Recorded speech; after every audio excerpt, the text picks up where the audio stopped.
Channel सागर भक्तिमाला में आपका स्वागत है।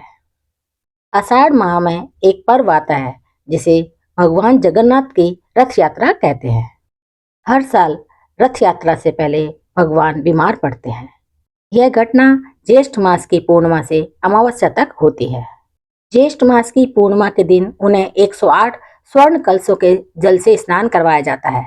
इसके बाद अगले 14 दिनों तक एक बीमार की भांति उनकी सेवा की जाती है।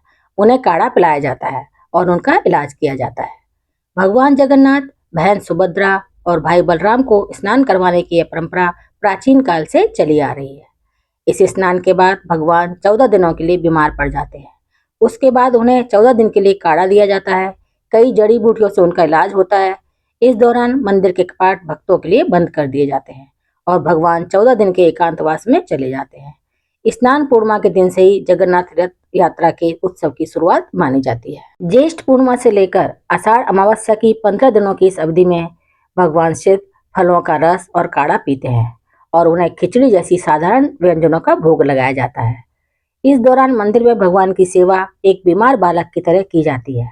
15 दिनों तक एकांतवास में रहने के बाद भगवान पूर्ण रूप से स्वस्थ होकर अपने मंदिर से बाहर निकलते हैं और फिर उनकी रथ यात्रा निकलती है।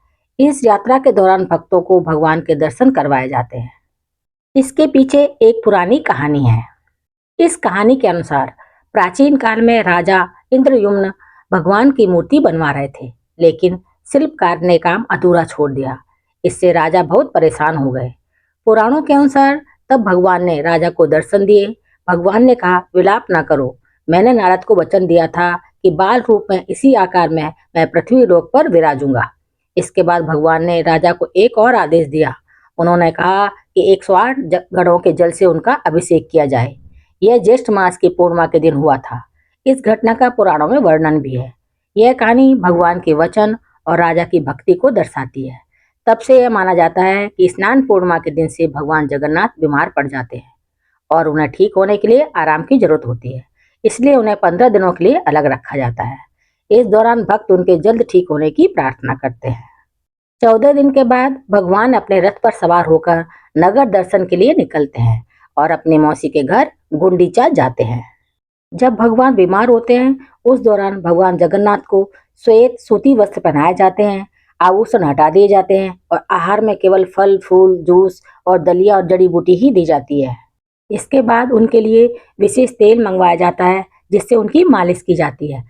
औषधि में काढ़े में नीम, हल्दी, हरड़, बहेड़ा, लौंग आदि जड़ी बूटियों को मिलाकर मोदक बनाए जाते हैं और भगवान को अर्पित किए जाते हैं, जिसके बाद भगवान रथ यात्रा के लिए तैयार होते हैं। भगवान जगन्नाथ के मंदिर में एक सोने की ईंट वाला कुआं है जिसमें सभी तीर्थों का जल होता है। मंदिर के पुजारियों का कहना है कि इस जल से ही भगवान को स्नान किया जाता है। भगवान को स्नान के लिए मंदिर से बाहर लाया जाता है। इसके बाद 25 तारीख को भगवान के विग्रह को सजाया जाएगा। 26 जून को भगवान के नव यौवन दर्शन होंगे और उनसे रथ यात्रा के लिए आज्ञा ली जाएगी। 27 जून को सुबह गुंडीचा मंदिर के लिए रथ यात्रा शुरू होगी। भगवान की रथ यात्रा का बहुत महत्व है। ऐसा कहा जाता है कि जो व्यक्ति भगवान की इस रथ को खींचता है वो जन्म मरण के इस फेर से मुक्त हो जाता है। तो ये थी रथ यात्रा के बारे में कुछ जानकारी। मेरे चैनल को सब्सक्राइब, शेयर और लाइक जरूर करें। धन्यवाद।